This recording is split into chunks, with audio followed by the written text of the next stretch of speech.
Hi, welcome to another edition of the Alan Rosenberg Show, a special edition. I was not going to comment on this, but a lot of people are writing me saying, hey, you know about Zak Starkey being fired from The Who?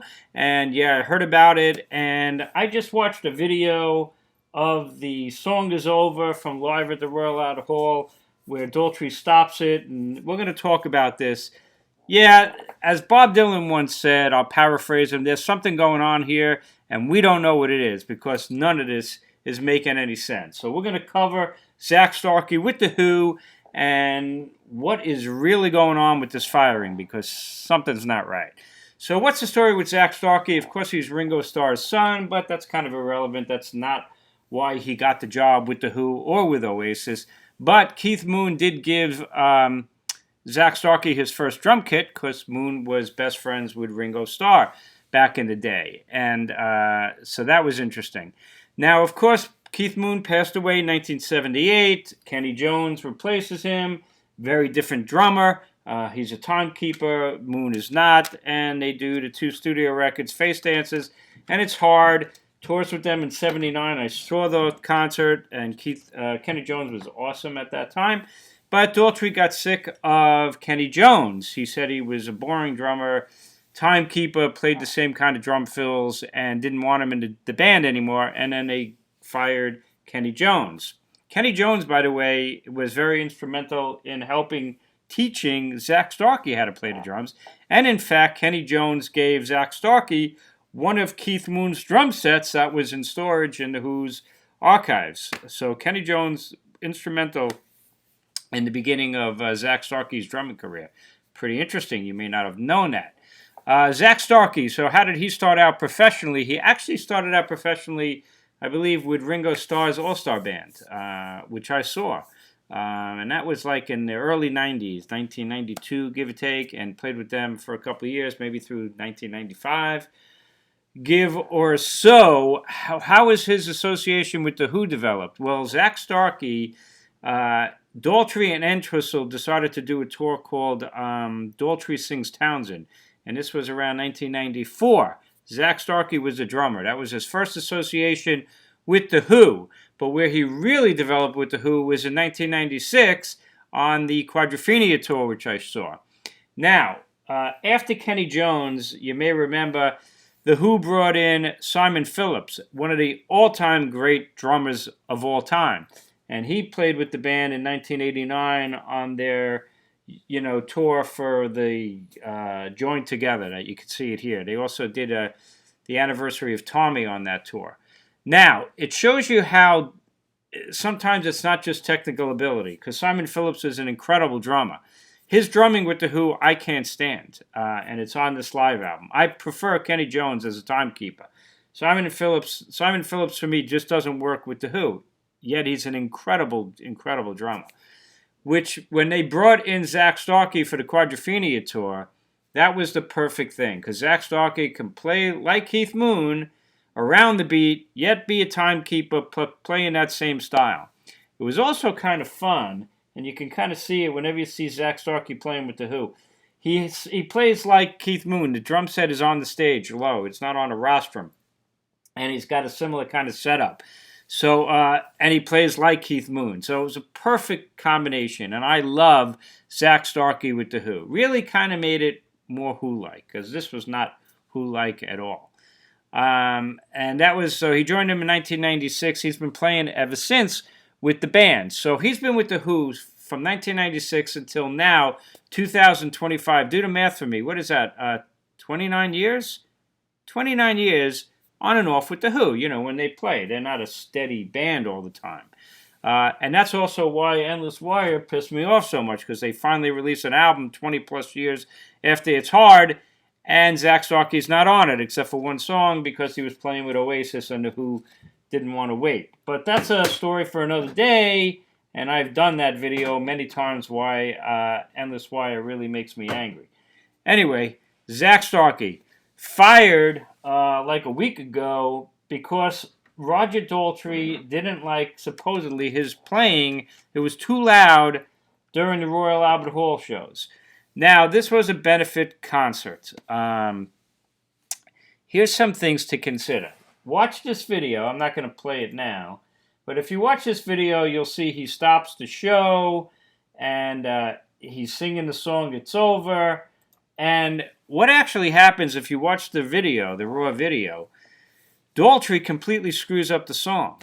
They do it twice. The first time he does it, Daltrey missed out. Had nothing to do with the drums. It's right there on the tape. You could watch it. Zack Starkey's drums are perfect. They're fine. Certainly don't sound loud on our perspective. But Daltrey is all over the map. He's clearly lost in the song, and he stops it, and he goes over to Zak Starkey, makes a comment, goes over to Townsend, makes a comment, and then Townsend sits down and starts playing it again. It's a very awkward scene, as you can see. Then they wind up playing the song again. Really interesting. Daltrey messed up the whole thing. Now, I'm not trying to pick on Daltrey. I wasn't at the show. Apparently, from people who were at that show, they are saying that Daltrey was having trouble the whole night. That he was missing offbeat. Some songs he was singing completely in the wrong key, so it sounded horrible. He was clearly having problems. Now, is that because Daltrey is a terrible singer now and he's old? Not necessarily. It really and probably had to do with the sound mix. And that's what I want to show you here. When you watch Zak Starkey's drum kit, and there it is, and the cymbals, Zak Starkey for a while has been playing electronic drums with The Who, which I actually don't like.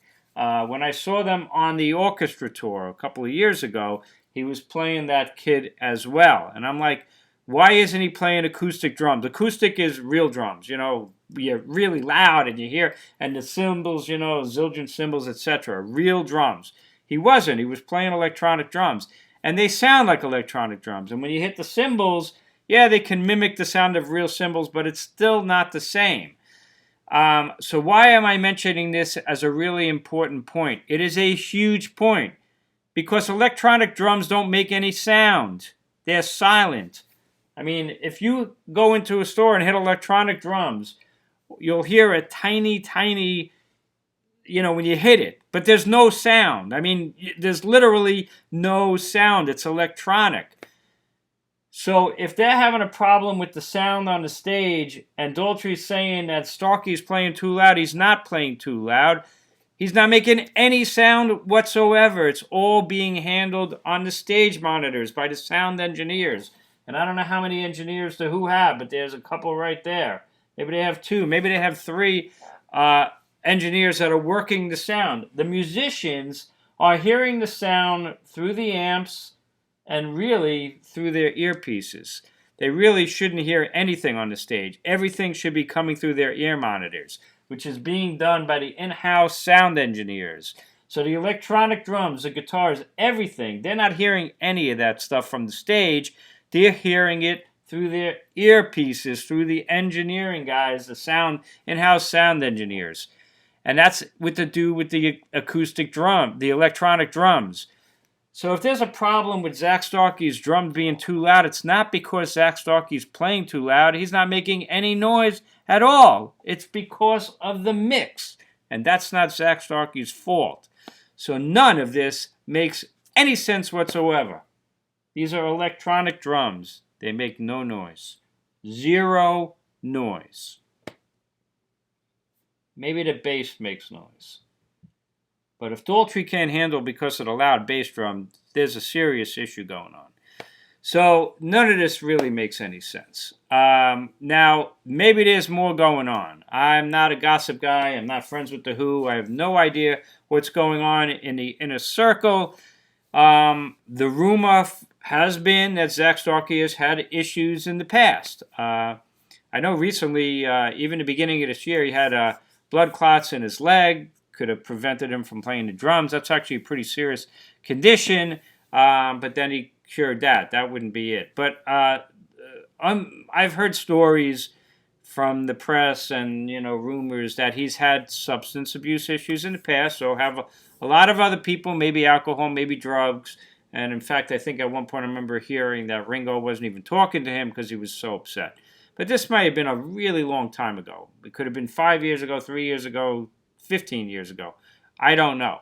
I'm not spreading gossip. Is there more going on? Is he having issues with the band, personality issues, substance? I have no idea. I'm not saying that's at all the case. I have no idea.